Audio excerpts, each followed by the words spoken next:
मैं पिछले 30 दिन से बुद्धिज़्म के कॉन्सेप्ट्स को जान रहा हूँ और इन 30 दिनों में मेरी बुद्धिज़्म को लेके पूरी सोच बदल गई। इन 30 दिनों में मैंने जाना है कि बुद्धिज़्म तो असल में एक रिलीजन है ही नहीं। बुद्धिज़्म एक प्रैक्टिस है खुद के इनर सेल्फ को डिस्कवर करने का। इन 30 दिनों में मैंने बुद्धिज़्म से 5 चीज़ें सीखी है, लेकिन उससे पहले एक छोटा सा इंट्रो। मेरा नाम शाकिर है और अगले 5 वीडियोज़ में मैं हिंदुस्तान के टॉप 5 रिलीजन्स को डॉक्यूमेंट करूँगा, स्टार्टिंग अल्फ़ाबेटिकली विद बुद्धिज़्म।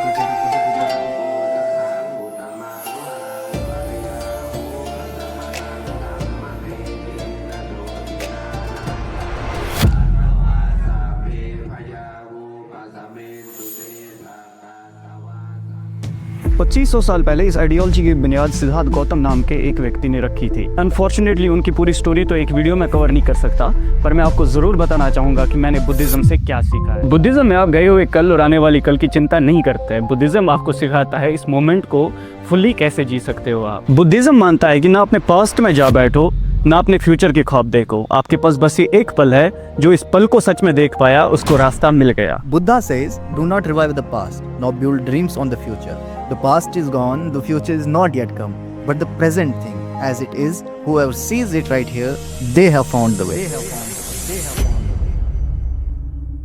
एक ऐसा रास्ता जहां आप आज़ाद होते हो, जहां आपका दिल और दिमाग उलझा हुआ नहीं होता, जहां आप हर वक्त चिंता में नहीं रहते हो, जहां आप सच में आप रहते हो। बुद्धा कहते थे कि ना आप अपनी पास्ट की गलतियों को ठीक कर सकते हो, ना आप अपनी फ्यूचर की प्रॉब्लम्स को इस वक्त ठीक कर सकते हो। अगर कुछ आप पे हाथ में है तो इस वक्त का मोमेंट है जिसको आप पूरी तरीके से जी सकते हो।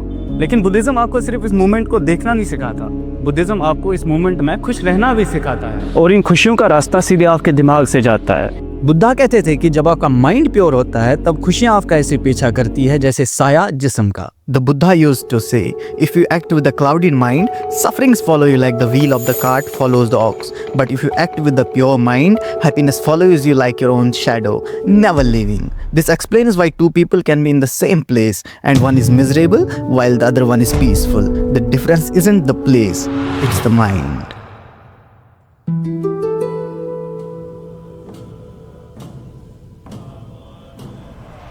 बुद्धिज़्म में माना जाता है कि माइंड सबसे पावरफुल चीज़ है इंसान के पास। जिसने अपने दिमाग को समझा उसने हर चीज़ अपनी मुट्ठी में पा ली है। बुद्धा कहते थे कि एक बार आपने अपने माइंड को लेट गो करना सिखा दिया तो आपको खुश होने से कोई ताकत नहीं रोक सकती। हम चीज़ों की वजह से नहीं बल्कि चीज़ों के साथ अटैच होने से परेशान हो जाते हैं। हमारे पैसे, हमारे रिश्ते, हमारी जॉब, हमारा स्टेटस, हमारा आने वाला कल, हम इन चीज़ों को लेके इतना अटैच हुए हैं कि इनमें छोटी सी चेंज भी हमें दुख देती है।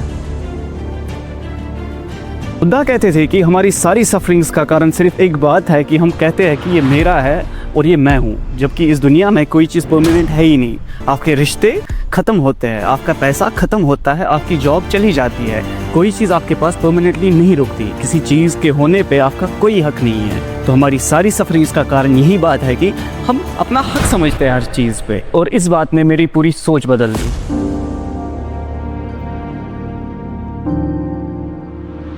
चीज़ आप अपने आसपास देखते हो वो इवेंचुअली एक ना एक दिन बदल जाएगी। बुद्धा कहते थे कि let go of the attachments and you will be at peace. पर इसका ये भी मतलब नहीं है कि आप सब कुछ छोड़ के अकेले जा बैठो। बुद्धा ने तभी हमें दिया है द मिडल वे, यानी कि बीच का रास्ता। न खुद को सुख देना, न खुद को दुख देना। जैसे एक तार को ज़्यादा टाइट करने पे वो टूट जाती है और उसको ज़्यादा ढीला छोड़ने पे वो शोर करती है, और बीच में रखने से वो म्यूज़िक प्रोड्यूस करती है, वैसे ही हमें अपनी ज़िंदगी में बैलेंस करना सीखना होगा।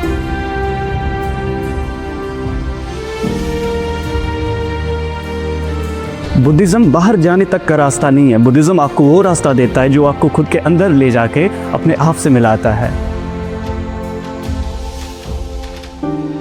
बुद्धिज़्म में माना जाता है कि हम इस वक्त क्या है या हम कल क्या होंगे, ये सब हम पे डिपेंड करता है। तो बुद्धिज़्म आपको खुद को जानना और खुद की हालत खुद बदलना सिखाता है।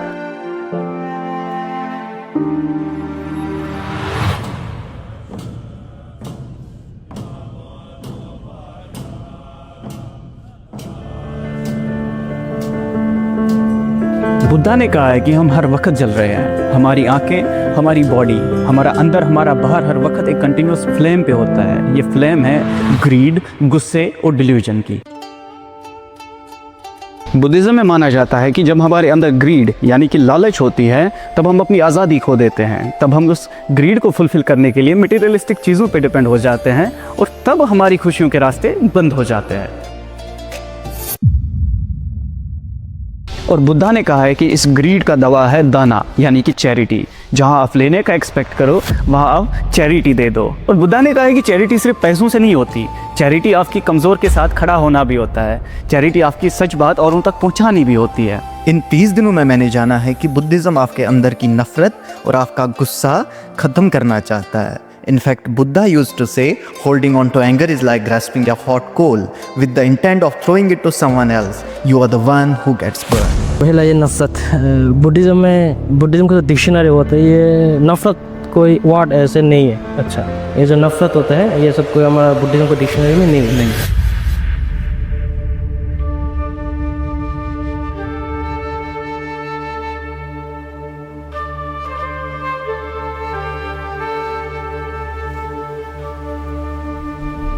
बुद्धा ने ये तक कहा है कि जिस इंसान से आप नफरत करते होंगे उसको अपना स्पिरिचुअल गुरु माना करो आप, क्योंकि वही एक शख्स है जो कि आपको माफ़ करना और सब्र करना सिखा सकता है। बुद्धा मानते थे कि नफरत भी एक दुख है जो कि आपको अंदर ही अंदर खा जाता है। तो बुद्धिज़्म आपको लव विदाउट अटैचमेंट करना सिखाता है। लव यानी कि उस शख्स की खुशी चाहना जिससे आपको मोहब्बत हो बिना कुछ रिटर्न एक्सपेक्ट किए हुए। लेकिन अटैचमेंट की बात तब आती है जब आप उस शख्स को अपने पास ही चाहते हो, और यहाँ पे सवाल फिर से ग्रीड का आता है। Buddha taught us that love is just like the sun. ये हर किसी पे चमकता रहता है बिना कुछ रिटर्न में एक्सपेक्ट किए हुए। It's the only love that doesn't end in heartbreak because it never tried to own the person in the first place. दोनों में फ़र्क काफ़ी वाज़ेह है। लव में आपकी खुशियाँ किसी और शख्स या किसी और चीज़ पे डिपेंड नहीं होती है, लेकिन जहाँ बात अटैचमेंट की आती है वहाँ आप एक्सपेक्ट करने लगते हो, और एक्सपेक्टेशन आपको दुख देती है, और इन्हीं दुखों से आज़ादी तो बुद्धिज़्म है।